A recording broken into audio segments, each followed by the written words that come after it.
Shri Anil boss, അതായത് വേങ്ങരയിൽ UDF ജയിച്ചു, UDFന്റെ vote share കുറഞ്ഞതൊന്നും ഒരു തോൽവിയല്ല എന്ന് പറയുമ്പോൾ വോട്ട് ഷെയർ കുറയുകയും അതിന്റെ തീവ്രമായ ഒരു ന്യൂനപക്ഷ വർഗീയ തീവ്രത പറയുന്ന പാർട്ടിക്ക് അതിന്റെ നേട്ടമുണ്ടാവുകയും ചെയ്തതിന്റെ ധാർമ്മിക ഉത്തരവാദിത്വം അവിടം പ്രതിനിധീകരിച്ചു വന്ന ലീഗിനും UDFനും അല്ലേ എന്ന ചോദ്യത്തിന് താങ്കൾ മറുപടി പറഞ്ഞില്ല.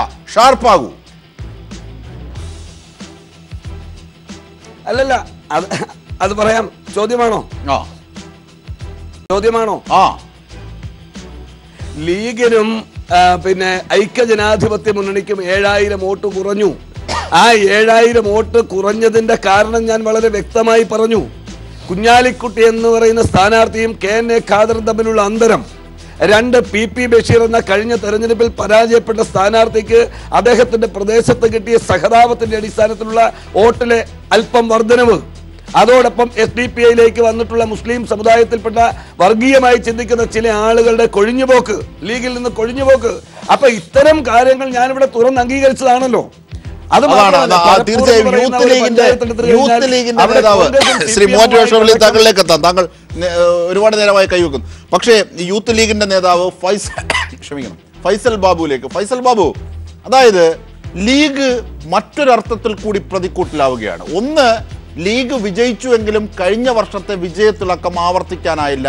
ആ വിജയത്തിളക്കത്തിന്റെ ഫലങ്ങൾ 2ാം സ്ഥാനത്തുള്ള LDF സ്ഥാനാർത്ഥി കൊണ്ടുപോയെന്നാണ് ഇവിടെ രാഷ്ട്രീയ നിരീക്ഷകർ കണക്കുകളുടെ അടിസ്ഥാനത്തിൽ വിവക്ഷിക്കുന്നത്.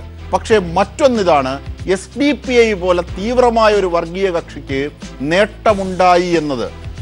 അപ്പോൾ ലീഗിന്റെ ചോർച്ച അങ്ങോട്ടേക്കാണെങ്കിൽ അതുണ്ടാക്കുന്ന കാവ്യാത്മകമായ ഉത്തരം അല്ലെങ്കിൽ കാവ്യനീതി എന്നൊക്കെ പറയുന്നത് പോലെ അതിന്റെ മറ്റൊരു വശം എങ്ങനെയാണ് ലീഗ് കാണുന്നത്?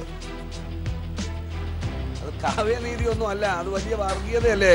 അതെ, ഞാൻ കാവ്യനീതി എന്ന വാക്കിന്റെ വിപരീത പദമാണ് ഉദ്ദേശിച്ചത്. പറഞ്ഞു പോയപ്പോ അങ്ങനെ ആയിപ്പോയെന്നേ ഉള്ളൂ. ശ്രീ ഫൈസൽ ബാബു.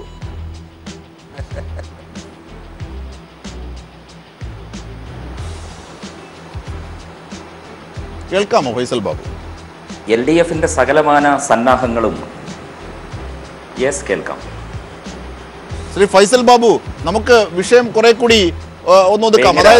അതായത് ശരിയാണ്, LDF സർക്കാർ മിഷനറികൾ ഒരുപാട് ഉപയോഗിച്ചു, സോളാർ അന്നത്തെ ദിവസം കൊണ്ടുവന്നു, ഇത്തരം കാര്യങ്ങൾ നാം പറഞ്ഞു വരികയാണ്. നമുക്കറിയേണ്ടത് കുറെ കൂടി സ്പെസിഫൈ ചെയ്യുന്ന വിവരമാണ്. അതായത് SDPIക്കുണ്ടായ നേട്ടവും ലീഗിനുണ്ടായ ചോർച്ചയും.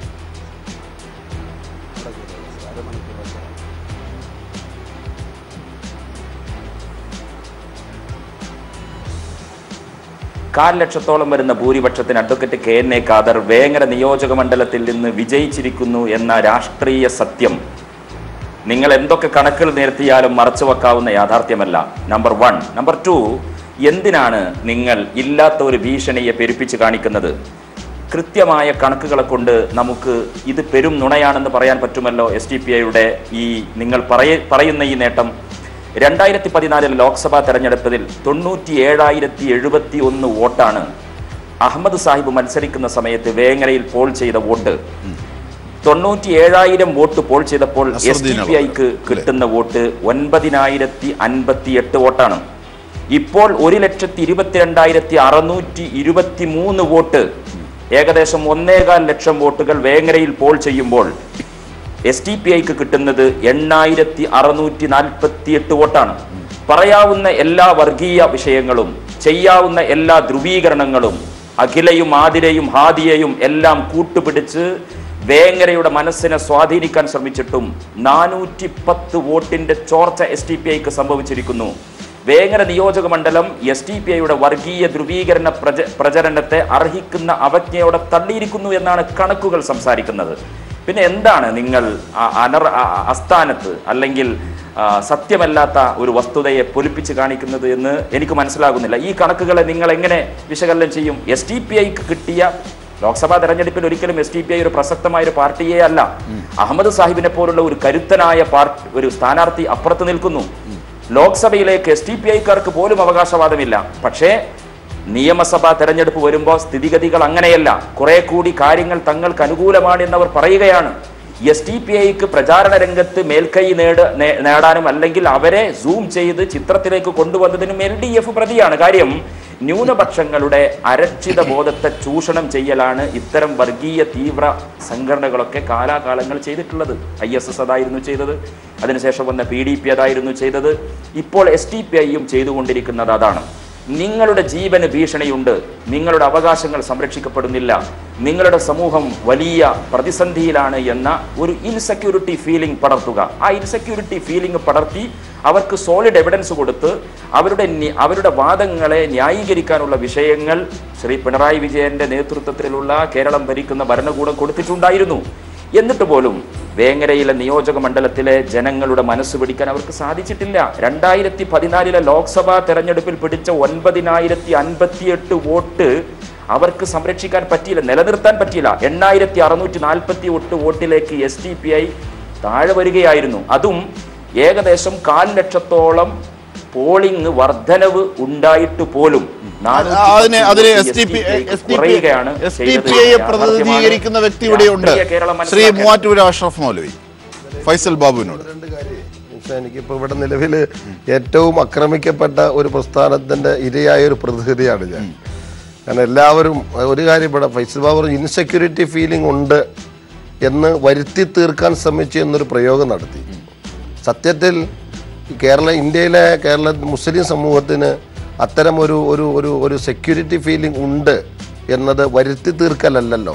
ഇപ്പോൾ തന്നെ ഇന്നത്തെ വാർത്ത ഇവിടെ പരാമർശിച്ചതുപോലെ ശ്രീ മനോജ് പറഞ്ഞതുപോലെ മുഹമ്മദ് അഖ്ലാഖിനെ കൊന്ന ആ ഘാതകർക്ക് ജയിലിന് പകരം സർക്കാർ ഉദ്യോഗം കൊടുത്ത ഒരു പൊതു ഭരണ സ്വഭാവമാണ്. പക്ഷേ ഞാൻ പറഞ്ഞു തീർന്നോട്ടെ, ഞാൻ പറഞ്ഞു. അപ്പൊ അതുകൊണ്ട് അതങ്ങനെ വരുത്തി തീർത്തതല്ല. മറ്റൊന്ന് ഫൈസൽ ബാബു പറഞ്ഞ വേറൊരു കാര്യം, ഇപ്പോഴത്തെ ആ കണക്ക് വെച്ച് പറഞ്ഞ 8,000-ഓളം വോട്ട് കുറഞ്ഞ UDFന്റെ അല്ലെങ്കിൽ മുസ്ലിം ലീഗിന്റെ സ്ഥിതി ഇപ്പൊ വേങ്ങര എന്തായിരിക്കും? 4 ലക്ഷം വോട്ട് കൂടിയിട്ട് 8,000-ഓളം വോട്ട് കുറഞ്ഞു UDFന്. ഫൈസൽ ബാബു പറഞ്ഞ കണക്കനുസരിച്ച് UDFന് എഴുതി തള്ളിയതാണോ? ഞാൻ അങ്ങനെ പറയുന്നില്ല. 400-ലധികം വോട്ട് പാർലമെന്റ് ഇന്ന് ഒരു കമ്പാരിറ്റീവ് പ്രോബ്ലം പാർലമെന്റ് തെരഞ്ഞെടുപ്പുമായി ഫൈസൽ ഇതിനെ താരതമ്യം ചെയ്യുന്നതിൽ അർത്ഥമില്ല എന്നൊരു നീതി ഇവിടെ ചർച്ച ചെയ്യപ്പെട്ടിട്ടുണ്ട്. മറ്റൊന്ന് അങ്ങനെ വിലയിരുത്തുന്നുവെങ്കിൽ ഫൈസൽ ബാബുവിന് ഇപ്പൊ കിട്ടിയ ഒരു കണക്കൊന്ന് തിരുത്തണം. കാരണം 8,000-ഓളം വോട്ട് UDFന് കുറഞ്ഞിട്ടുണ്ട്. അപ്പൊ UDFനെ വേങ്ങരക്കാർ എഴുതി തള്ളി എന്ന് പറയേണ്ടി വരും. അവർ പ്രതിസന്ധി വേണ്ട. ഞാൻ പറയുന്നത് SDPIയുടെ വോട്ട് വർധനവിനെ ആശങ്കയോടെ കാണുകയും അതിനെ തെറ്റായി പ്രചരിപ്പിക്കുകയും ചെയ്യുന്ന ഈ ഒരു അപകടം ഒന്ന് വേങ്ങരയിലെ പ്രബുദ്ധരായ വോട്ടർമാരുടെ ജനാധിപത്യ ബോധത്തോട് കാണിക്കുന്ന ഒരു നിഷേധാത്മക നിലപാടാണ്, അവരെ നിന്ദിക്കലാണ്. മറ്റൊന്ന് ഞാൻ വളരെ കൃത്യമായി പറയുന്നു, SDPI മുന്നോട്ട് വയ്ക്കുന്ന വർഗീയ രാഷ്ട്രീയമല്ല. ഒരു കാര്യം അജിംഷ ഒന്ന് ശ്രദ്ധിക്കണം, സമയം തന്നെ ഒന്ന്. കേരളത്തിൽ ഞങ്ങൾക്കുള്ള ത്രിതല പഞ്ചായത്ത് പ്രതിനിധികൾ, ആ പ്രതിനിധികളിൽ ഏകദേശം 25% മുസ്ലിങ്ങളല്ലാത്തവരാണ്. എന്താ അങ്ങനെ സമുദായം പറയേണ്ടതിലും പറഞ്ഞ എന്തുകൊണ്ടാണെന്നറിയോ? അതീ പറഞ്ഞാൽ ഏതെങ്കിലും രാമന്റെ കാര്യമല്ലേ ഈ പറയുന്നത്, പാർട്ടിയുടെ അതാണ് താഴെത്തട്ടിൽ. ഇപ്പൊ നിങ്ങൾ നോക്കി ഒരു മണ്ഡലത്തിൽ പാർട്ടിയുടെ ബ്രാഞ്ച് പരിശോധിക്കുമ്പോൾ ന്യൂനപക്ഷങ്ങൾക്ക് തീരെ സാന്നിധ്യമില്ലാത്തടത്ത് 15-ലധികം ബ്രാഞ്ചുകളാണ് ഈ പാർട്ടിക്കുള്ളത്. ഇതിനെ ഒരു സമുദായവൽക്കരിക്കുക എന്ന് പറയുന്നതിന് കാരണം അതാണ്. ഒറ്റപ്പെട്ട ഏതെങ്കിലും ഒരു സംഭവത്തെ പാർട്ടി നയമായി തെറ്റിദ്ധരിപ്പിച്ചുകൊണ്ട് അത്തരം ഒരു പ്രചരണം മഹാ അബദ്ധമാണ്. വേങ്ങര ഞാൻ പറയുന്നത്. അതുകൊണ്ട് വേങ്ങരയിലെ വോട്ടർമാര് ഒരു ബദൽ, ഇവിടെ എല്ലാവരും പറഞ്ഞു നെഗറ്റീവ് പൊളിറ്റിക്സിനെ കുറിച്ചാണ് പലരും പറഞ്ഞത്. BJP ശ്രീ മനോജും പറഞ്ഞു, ഇവിടെ എന്താണ് BJPക്ക് എതിരെയുള്ളൊരു വോട്ട് SDPIക്ക്, അത് മറ്റേ പലരും ഇവിടെ പറഞ്ഞു SDPക്ക് ആകുകയാണ്. എന്താ എൻ്റെ സന്ദേശം? ഇൻസെക്യൂരിറ്റി ഫീലിംഗ് ഉള്ളൊരു സമൂഹം, ആ സമൂഹം ഉണ്ട് എന്നത് വസ്തുതയാണ്. അവര് SDPI ഇവിടെ ഒരു കാരണം നോക്കിയാൽ മാർക്സിസ്റ്റ് പാർട്ടി പണ്ട് ഇവിടെ മത്സരിച്ചു, കെട്ടിവെച്ച കാശ് കിട്ടിയിട്ടില്ല. അന്നത്തെ ഒരു സാമൂഹ്യ സ്ഥിതിയെ സംബോധന ചെയ്തു അവർ, ഉച്ചനീചത്വം ഉൾപ്പെടെ, നമ്മളതിനെ നിഷേധിക്കുന്നില്ല. ആ ഒരു പശ്ചാത്തലത്തിൽ മാർക്സിസ്റ്റ് പാർട്ടിയെ ഇത്തരം അസമത്വങ്ങൾക്കെതിരെയുള്ള ബദലായിട്ട് പൊതുസമൂഹം കണ്ടു. അതാണ് കേരളത്തിൽ കമ്മ്യൂണിസ്റ്റ് മാർക്സിസ്റ്റ് പാർട്ടിയുടെ ബേസും അസറ്റും അതാണ്. അല്ലെങ്കിൽ മനോജ് പറയട്ടെ, അതാണ് അസറ്റ്. സാമൂഹ്യ നീതിക്കുമുള്ള ഇടപെടലാണ്. അപ്പൊ അന്നത്തെ ഒരു സാമൂഹ്യ സ്ഥിതിയെ അതിജീവിക്കാൻ, അപകടകരമായ സ്ഥിതിയെ അതിജീവിക്കാൻ ബദലായി കേരളീയർ മാർക്സിസ്റ്റ് പാർട്ടിയെ കണ്ടു. ഇന്ത്യ യൂണിയൻ മുസ്ലിം ലീഗിന്റെ സ്ഥിതി എന്താ? വിഭജനാനന്തരം ഇന്ത്യയിൽ മുസ്ലിം ലീഗ് സമൂഹത്തിന്റെ ഒരു അരക്ഷിതാവസ്ഥയിൽ അത് ഒരു സുരക്ഷിതത്വം കൊടുക്കുന്ന പൊളിറ്റിക്കൽ പാർട്ടി എന്ന തലത്തിലേക്ക് മുസ്ലിം സമുദായത്തിൽ ഒരു വിഭാഗം അതിനെ കണ്ടു. അതായിരുന്നു അതിൻ്റെ ഒരു പ്രതലം, അതായിരുന്നു അതിൻ്റെ അസറ്റ്. ഇപ്പൊ നിലവിൽ ഇവിടെ എല്ലാവരും ചർച്ച ഒരു അരക്ഷിതാവസ്ഥയുണ്ട്. അത് ഇന്ത്യയിലെ ഞാൻ പറയുന്നത് മുസ്ലിങ്ങളെ മാത്രമല്ല, ഞാൻ പറയുന്നത് ഇവിടെ പരാമർശിക്കപ്പെട്ട പലരും ഉൾപ്പെടെ ആരും മുസ്ലിങ്ങളായിരുന്നില്ല. ഫാഷിസ്റ്റ് വിരുദ്ധര്, RSSനെതിരെ സംസാരിക്കുന്നവര്, ജനാധിപത്യത്തോടും ഭരണഘടനയോടും ഒപ്പം നിൽക്കുന്നവര്, കൊലപാതകത്തിനെതിരെ സംസാരിക്കുന്നവര്, നീതിക്ക് വേണ്ടി ഇടപെടുന്നവര്, ഭരണഘടനാപരമായ സംവരണത്തെക്കുറിച്ച് സംസാരിക്കുന്നവര്, ഇത്തരം ആളുകൾ മോഡി എന്ന എന്താണ് ഫാഷിസം വളർത്തിക്കൊണ്ടുവന്ന ആൾക്കെതിരെ രാജ്യത്തെ പ്രധാനമന്ത്രിനെ മാനിച്ചുകൊണ്ട് പറയട്ടെ, അത്തരം ചില ശരിയുടെ പക്ഷത്ത് സംസാരിക്കുന്ന മുഴുവൻ ആളുകളെയും കൊല്ലുന്ന, നിഷ്ഠൂരം കൊല്ലുന്ന, വകവരുത്തുന്ന ഒരു ഹിംസാത്മക രാഷ്ട്രീയത്തിന്റെ വളർത്തുപുത്രന്മാർ എന്നതിന്റെ ഗുണഭോക്താക്കളായ RSSനെതിരെ കൃത്യമായ നിലപാട് സ്വീകരിക്കുന്നു. ആ നെഗറ്റീവ് പൊളിറ്റിക്സ്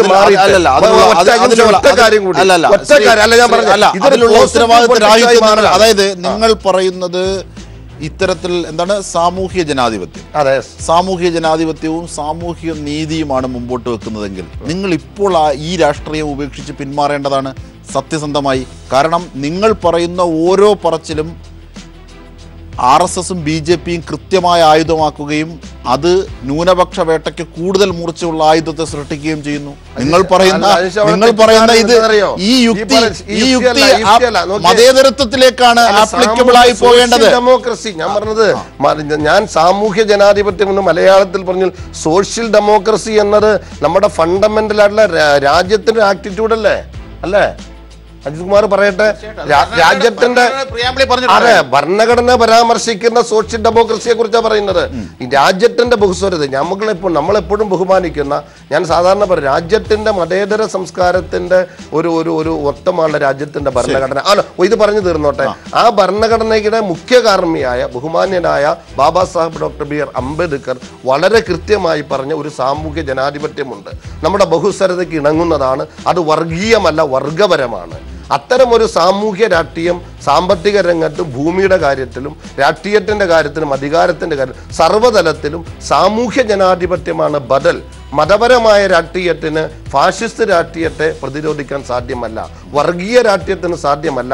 സാമൂഹ്യ രാഷ്ട്രീയ മുന്നേറ്റമാണ് എന്ന അജണ്ടയാണ് ഞങ്ങൾ മുന്നോട്ട് വെക്കുന്നത്. ഈ വർഗ സ്വഭാവം എന്നൊക്കെ പറഞ്ഞത് കേട്ടിട്ടാണ് തെറ്റിദ്ധരിച്ചത് ശ്രീകുമാർ. നേരത്തെ നിങ്ങൾ മാർക്സിസ്റ്റ് ലെനിനിസ്റ്റ് രീതിയിലാണ് ഇത് ആർക്കും ഒരു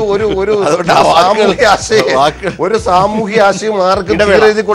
ശ്രീ ഫൈസൽ ബാബുലേക്ക് പോകുന്നതിന് മുമ്പ് ശ്രീ PM മനോജ്, അങ്ങനെയാണ്, അതായത് ഒരു ന്യൂനപക്ഷം എന്ന ഒരു വലിയ വോട്ട് ബാങ്കിനെ ഏതൊക്കെ വിധത്തിലാണ് പിച്ചിപ്പറിക്കാൻ നോക്കുന്നതെന്ന് നോക്കൂ. അതായത് ആത്മീയ നേതാവിനെയും രാഷ്ട്രീയ നേതാവിനെയും ഒരാളാക്കി അതിൻ്റെ പേരിൽ വോട്ട് ബാങ്കിനെ കേന്ദ്രീകരിക്കുക, ലീഗ് ചെയ്യുന്നു. അപ്പോൾ പിന്നെ അത് ആ അറ്റം പോവാമെങ്കിൽ അതിനപ്പുറത്തേക്ക് വലിയ അറ്റം ഞങ്ങൾക്ക് എന്തുകൊണ്ട് പോയിക്കൂടാ എന്ന ചോദ്യം SDPI ഉന്നയിക്കുന്നു.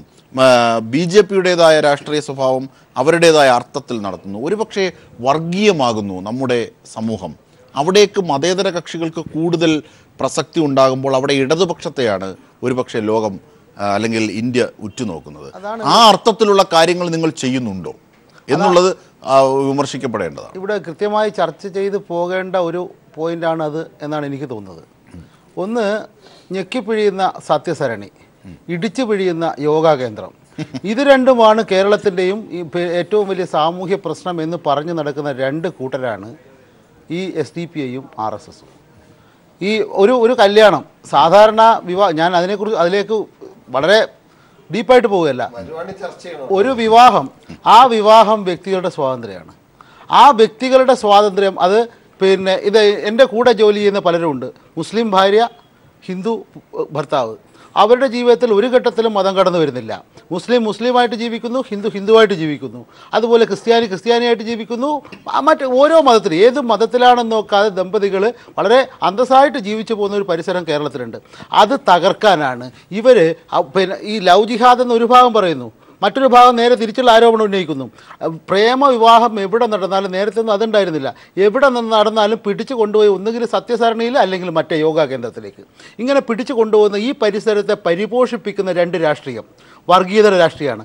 അതിൻ്റെ അപകടമാണ്. ഇപ്പോൾ നേരത്തെ ഫൈസൽ ബാബു പറഞ്ഞു എണ്ണത്തിൻ്റെ കാര്യമൊക്കെ വസ്തുതയാണ്. ഫൈസൽ ബാബു അഹമ്മദ് കഴിഞ്ഞിട്ട് പിന്നെ കുഞ്ഞാലിക്കുട്ടിയെ കണ്ടതേ ഇല്ല. അതാണ് പിന്നെയും തെരഞ്ഞെടുപ്പ് നടന്നല്ലോ. അപ്പൊ കഴിഞ്ഞ തെരഞ്ഞെടുപ്പായിട്ടുള്ള താരതമ്യമാണ് ഇവിടെ പലരും പറഞ്ഞത്. ശരി, അല്ല കുഞ്ഞാലിക്കുട്ടിക്കെതിരായിട്ട് മത്സരിച്ചിരുന്നില്ല ലോക്സഭാ തെരഞ്ഞെടുപ്പിൽ. നിയമസഭാ തെരഞ്ഞെടുപ്പ് മത്സരിച്ചു. ആ തെരഞ്ഞെടുപ്പിൻ്റെ കണക്കാണ് ഇവിടെ എല്ലാവരും പറഞ്ഞത്. ആ കണക്കിൻ്റെ വ്യത്യാസമാണ് ഇവിടെ ചർച്ച ചെയ്യപ്പെട്ടതും. അവിടെ കഴിഞ്ഞ നിയമസഭാ തെരഞ്ഞെടുപ്പിൽ 2016 നിയമസഭാ തെരഞ്ഞെടുപ്പിൽ കുഞ്ഞാലിക്കുട്ടി മത്സരിച്ച തെരഞ്ഞെടുപ്പിൽ നേടിയ വോട്ടിനേക്കാൾ കൂടുതൽ വോട്ട് ഇപ്പോൾ SDPI നേടിയിരിക്കുന്നു എന്നതാണ് ഇവിടെ ചർച്ച ചെയ്ത വിഷയം. അത് അതിന് ശേഷം വന്ന ആ ഘട്ടത്തിലും അതിനുശേഷവും വളർന്നു വന്ന വർഗീയ പരിസരം, ആ വർഗീയ പരിസരത്തിൻ്റെ ഉൽപ്പന്നമാണ് എന്ന വസ്തുത നമ്മൾ അംഗീകരിച്ചു പോണ്ടേ? ആ വർഗീയ പരിസരത്തിൻ്റെ ഭാഗമായിട്ടാണ് SDPIയുടെ സാന്നിധ്യമെങ്കിലും അവിടെ ഉണ്ടാകുന്നത് എന്ന് നമ്മൾ അംഗീകരിച്ചാൽ നമ്മുടെ പോരാട്ടം ഒരുപോലെയാവും. ഇത് രണ്ടിനെയും ചെറുക്കണം.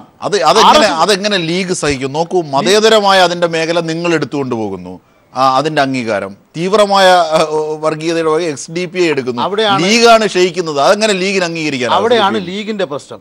ലീഗിന്റെ കച്ചവട രാഷ്ട്രീയം അതിന്റെ ദുരന്തമായിരുന്നല്ലോ കുറ്റിപ്പുറത്തും മഞ്ചേരിയൊക്കെ നമ്മൾ കണ്ടത് നേരത്തെ. അത് മലപ്പുറത്തെ ജനങ്ങൾ ഏതാണ്ട് തിരിച്ചറിഞ്ഞു വരുന്നുണ്ട്. അതിന്റെ ഭാഗമായിട്ടാണ് ഇപ്പോൾ ഈ വോട്ട് ചോർച്ച ഉണ്ടായത്. അതും നിങ്ങൾ അംഗീകരിക്കണമെന്നില്ല, അംഗീകരിക്കില്ല. പക്ഷേ നിങ്ങൾ പ്രതിനിധാനം ചെയ്യുന്ന ഇപ്പോൾ കോൺഗ്രസിൻ്റെ കഥ അനിൽ ബോസ് സമ്മതിക്കില്ലെങ്കിൽ ഞാൻ പറഞ്ഞു, അത് ഈ നരസിംഹറാവുവിൽ ഒതുങ്ങുന്നതല്ല, ശിലാന്യാസത്തിന് അവിടെ തർക്കമന്ദിരം തുറന്നു കൊടുത്ത രാജീവ് ഗാന്ധിയും ഒക്കെ അതിലൊരുപാട് കഥകളുടെ ചരിത്രമുണ്ട്, അത് നമുക്ക് പിന്നെ പറയാം. അപ്പോൾ ഇങ്ങനെ മൃദു ഹിന്ദുത്വത്തെ പരിപോഷിച്ച് പരിപാലിച്ചു പോകുന്ന കോൺഗ്രസ്, വർഗീയതയ്ക്കെതിരെ അതിശക്തമായ നിലപാട് ഒരു ഘട്ടത്തിലും സ്വീകരിക്കാത്ത കോൺഗ്രസ്, ആ കോൺഗ്രസിനെയും കൂട്ടിയിട്ടാണ് ലീഗ് നിൽക്കുന്നത്. അതുകൊണ്ടാണ് അന്ന് നരസിംഹറാവുവിന് അനുകൂലമായ സമീപനം ലീഗിന് എടുക്കേണ്ടി വന്നത്, ഫൈസൽ ബാബുവിൻ്റെ പാർട്ടിക്ക് എടുക്കേണ്ടി വന്നത്. അതുകൊണ്ടാണ് ആ ഭരണത്തെ വിട്ടിട്ടുള്ള ഒരു കളിയും, അല്ലെങ്കിൽ അന്നത്തെ ഭരണകക്ഷിയായ കോൺഗ്രസിനെ വിട്ടിട്ടുള്ള ഒരു കളിയും ഞങ്ങൾക്കില്ല എന്ന പരസ്യമായ നിലപാടിലേക്ക് ലീഗ് പോയത്. സ്വാഭാവികമായും ആ നിലപാടിൽ പ്രതിഷേധം ഉണ്ടാവും.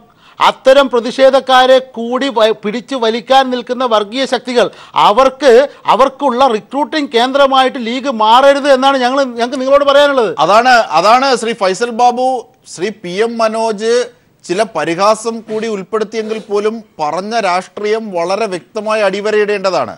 അതായത് ഇന്ത്യ മുഴുവൻ വർഗീയവൽക്കരിക്കപ്പെടുന്നതിലേക്ക് തിരിഞ്ഞ ഏറ്റവും പ്രകടമായ ഒന്നായിരുന്നു 1992 ഡിസംബർ 6 ബാബറി മസ്ജിദ് തകർത്തത്. ബാബറി പള്ളി തകർത്ത നരസിംഹറാവുവിനോടും കോൺഗ്രസിനോടും ചേർന്ന് നിന്ന് അധികാരം പോകാതിരിക്കാൻ ചേർന്ന് നിന്നവരാണ് ലീഗ്. അതിൻ്റെ ലോജിക്കൽ കൾമിനേഷനാണ്, യുക്തിസഹമായ പരിണാമമാണ് തീവ്ര വർഗീയ കക്ഷികൾ അവിടെ ഉരുത്തിരിയാൻ കാരണമായത്. ഇതാണ് ശ്രീ PM മനോജ് നിരീക്ഷിച്ചതിൻ്റെ മറ്റൊരു വേർഷൻ. ലീഗാണ് അവിടെയും ഉത്തരവാദിത്തി.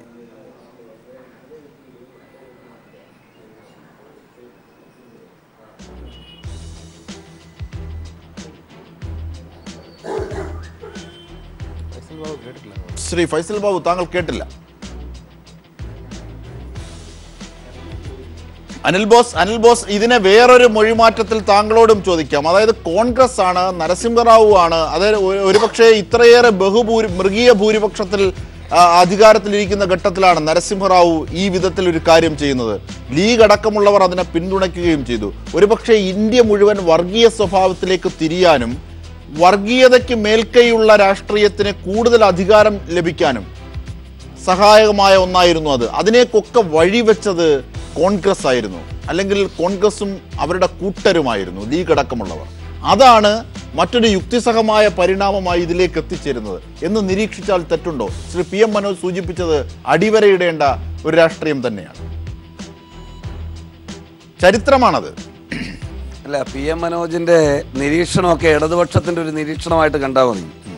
നമ്മൾ മനസ്സിലാക്കേണ്ടത് UP പോലൊരു വലിയ സംസ്ഥാനത്ത് അന്ന് മുഖ്യമന്ത്രിയായിരുന്നത് ശ്രീ കല്യാൺ സിംഗ് ആണ്, BJPയുടെ മുഖ്യമന്ത്രിയാണ്. നിങ്ങളത് കാണാതെ പോകരുത്. BJPയുടെ മുഖ്യമന്ത്രി ഇപ്പോൾ കേരളം പോലൊരു സ്ഥലത്ത് ഇപ്പോൾ പിണറായി വിജയൻ മുഖ്യമന്ത്രിയായിട്ടിരിക്കുകയാണ്. നരേന്ദ്രമോദിയെ കൗണ്ടർ ചെയ്യാൻ എടുക്കുന്ന ഒരു രാഷ്ട്രീയ നിലപാട്, ഭരണ നിലപാട് എടുക്കുമ്പോൾ അതിന് മുമ്പ് രഥയാത്ര നടന്നിട്ടുണ്ട്. കേരളത്തിൽ എല്ലാവരുടെയും മുഖ്യമന്ത്രിയാണ്. ഒരുപക്ഷേ ഇടത് സഹയാത്രികൻ എന്ന് തന്നെ പറയാവുന്ന, സ്വാഭാവികമായി ജനതാദൾ നേതാവ് കൂടിയായിരുന്ന, അല്ലെങ്കിൽ ഇടതുപക്ഷത്തോടൊപ്പം അന്ന് നിന്നിരുന്ന ആ വിശാല ചേരിയുടെ VP സിംഗ്, വിശ്വനാഥ് പ്രതാപ് സിംഗ്, അദ്ദേഹം തടഞ്ഞിട്ടുണ്ട് രഥയാത്ര. നിങ്ങൾ കല്യാൺ സിംഗിന്റെ പേര് പറഞ്ഞ് ഓർമ്മശക്തിയെ പരിഹസിക്കരുത്. അല്ലല്ല അജിംഷാദെ, അത് ശരിയല്ല. ഞാൻ പറഞ്ഞത് UP എന്ന് പറയുന്ന സ്ഥലത്താണല്ലോ ഈ സംഭവം നടക്കുന്നത്. അന്ന് അനിഷ്ട സംഭവങ്ങൾ ഉണ്ടാകാതിരിക്കാൻ ഗവൺമെന്റ് സത്വരമായി സെൻട്രൽ ഗവൺമെന്റ് ഇടപെടുകയുണ്ടായി. പക്ഷെ നമ്മൾ ഒരു ഭരണഘടനാ ബാധ്യതയുടെ അടിസ്ഥാനത്തിൽ എല്ലാ വിഭാഗം ജനങ്ങളെയും ഒന്നിച്ചൊന്നായി കാണേണ്ട ഒരു മുഖ്യമന്ത്രി ആ ഭരണപരമായ അവസരം കിട്ടുമ്പോൾ രാഷ്ട്രീയ നിലപാടെടുത്ത് അതായത് നിങ്ങൾ കല്യാൺ സിംഗിന്റെ നന്മയിലാണ് പ്രതീക്ഷിക്കുന്നത്. കോൺഗ്രസിന്റെ കരുത്തിൽ നിങ്ങൾക്ക് പ്രതീക്ഷയില്ല, എതിരാളിയുടെ നന്മയിലാണെന്ന്. എന്തൊരു വിശാലമായ ഗാന്ധി. ശ്രീ PM മനോജ് അഡ്രസ് ചെയ്ത രാഷ്ട്രീയത്തെ താങ്കൾ അഭിമുഖീകരിക്കാൻ തയ്യാറല്ല എന്ന് പറയൂ. ആനന്ദ് ബോസ്, ശ്രീ അനിൽ ബോസ്, അതായത് വളരെ സ്പഷ്ടമായ ഒരു രാഷ്ട്രീയം പോകട്ടെ, ബാബറി മസ്ജിദും ഒക്കെ പോകട്ടെ, അതൊക്കെ കഴിഞ്ഞ കാര്യം. നമുക്ക് ഈ ഇന്ത്യയെ സംബന്ധിച്ച്, കേരളത്തെ സംബന്ധിച്ച് രൂപപ്പെടുത്തിയ വർഗീയ രാഷ്ട്രീയത്തിനുള്ള വിളനിലം, ഇവിടുത്തെ ഭൂമികയെ തരപ്പെടുത്തിയത് കോൺഗ്രസും അവരുടെ വലതുപക്ഷ രാഷ്ട്രീയവുമാണെന്ന് PM മനോജ് നിരീക്ഷിക്കുന്നു. എന്ത് മറുപടി അതിലൊന്ന് മാത്രമാണ് ബാബറി മസ്ജിദ്. ഒരു ഘട്ടത്തിലുമല്ല. ഇവിടെ BJP എന്ന് പറയുന്ന പുതിയ പേര് വരുന്നതിന് എത്രയോ കാലം മുമ്പ് മുതൽ, ജനസംഘമായിരുന്ന കാലം മുതൽ ഇന്ത്യൻ പാർലമെന്റിലടക്കം എത്രയോ വട്ടം BJPയുടെ ആശയങ്ങളെ പ്രതിനിധാനം ചെയ്യുന്ന സംഘപരിവാർ ശക്തികളെ പിന്തുണച്ച ചരിത്രമാണ് CPM-നുള്ളത്. ഒരു തർക്കവും വേണ്ട.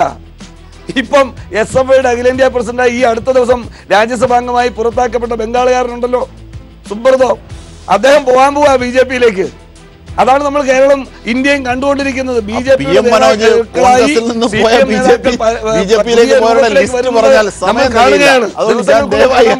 ഇടപെടുകയാണ്. ശ്രീ ഫൈസൽ ബാബു, ഞാൻ പറഞ്ഞത് പൂർത്തിയാക്കാൻ നജീം ഷാദ് എനിക്ക് സമയം തന്നില്ല. പറയൂ പെട്ടെന്ന്. അല്ല, ഞാൻ പറഞ്ഞത് ഒരു ഭരണഘടനാ സംവിധാനത്തിൽ UP പോലൊരു സംസ്ഥാനത്തിന്റെ മുഖ്യമന്ത്രി ആയിരുന്നുകൊണ്ട് കല്യാൺ സിംഗ് ഭരണ ദുർവിനിയോഗം നടത്തി, വർഗീയമായ നടപടികൾ സ്വീകരിച്ചു. അതിനുശേഷം അദ്ദേഹത്തിന് വനവാസത്തിന് പോകേണ്ടി വന്നു. ഇച്ഛാശക്തിയോടുകൂടി ഇവിടെ വർഗീയത ഉണ്ടാകാതിരിക്കാൻ, ഈ രാജ്യത്ത് ചേരിപ്പ് ഉണ്ടാകാതിരിക്കാൻ കോൺഗ്രസിന്റെ സെൻട്രൽ ഗവൺമെന്റ് ലീഗ് നിന്നു. കേന്ദ്രം ഭരിച്ചിരുന്ന പ്രധാനമന്ത്രിയായിരുന്ന നരസിംഹറാവുവിന് മുമ്പ് VP സിംഗ് ചെയ്തതുപോലെ ഒരു രാഷ്ട്രീയ ഇച്ഛാശക്തി ഉപയോഗിക്കാനായില്ല. ഒരു പക്ഷേ ഹൈന്ദവ വർഗീയതയെയും അതിനെ മുതലെടുത്തുകൊണ്ടുള്ള ന്യൂനപക്ഷ വർഗീയതയ്ക്കും വേരുണ്ടാക്കിയ സംഭവം അവിടെയാണ് തുടങ്ങുന്നത്. പ്രകടമായി തുടങ്ങുന്നത്. മുമ്പേ ഉണ്ട് അല്ലേ ശ്രീകുമാർ? താങ്കൾ ഒരു മാധ്യമ പ്രവർത്തകൻ എന്ന നിലയിൽ അതിനോട് യോജിക്കുന്നു. അടക്കമുള്ള മതേതര ശക്തികളുടെ ശക്തമായ ഇടപെടലാണ് ഒരു വർഗീയ കലാപത്തിൽ നിന്നും ഈ രാജ്യത്തെ രക്ഷിച്ചത്. അത് നിങ്ങൾ കാണാതെ പോകരുത് അതിന്റെ പ്രാധാന്യം. മുസ്ലിങ്ങൾ അരക്ഷിതരാണെന്നുള്ളൊരു പ്രസ്താവന അത് കുറേ നാളായിട്ട് ഈ കമ്മ്യൂണിസ്റ്റുകാരും അതുപോലെ ഇതുപോലുള്ള തീവ്രവാദ സംഘങ്ങളും പറഞ്ഞത് എന്ത് അരക്ഷിതാവസ്ഥയാണ് ഇവിടെ ഉള്ളത്. അഥവാ എന്തേലും ലോക മുസ്ലിങ്ങൾക്ക് എന്തെങ്കിലും അരക്ഷിതാവസ്ഥ ഉണ്ടെങ്കിൽ ഈ ISI ഇതുള്ള ഭീകര സംഘടനകൾ കാരണമാണ്. ഈ ലോകത്തുള്ള മുസ്ലിം ഭൂരിപക്ഷമുള്ള മുസ്ലിങ്ങൾ മാത്രമുള്ള കൺട്രികളിലെല്ലാം മുസ്ലിങ്ങൾ അരക്ഷിതരാണ്. അതിൻ്റെ കാരണം എന്താണ്? RSS BJP ആണോ അല്ലെങ്കിൽ മോഡിയാണോ? ഈ ശരിക്കും ഈ മുസ്ലിം ഏത് രീതിയിലാണ് മുസ്ലിങ്ങൾ അരക്ഷിതർ? കേരളത്തിലാണ്, പാകിസ്ഥാനിലേക്കാളും കൂടുതൽ മുസ്ലിങ്ങൾ താമസിക്കുന്ന രാജ്യമാണ് ഇന്ത്യ. ഇപ്പം പറഞ്ഞു മരിച്ചവരുടെ കണക്ക് ഇപ്പം കൽബുർഗി അല്ല അവരുടെ പേര് പറഞ്ഞു, ഇവരൊന്നും മുസ്ലിങ്ങളല്ലല്ലോ.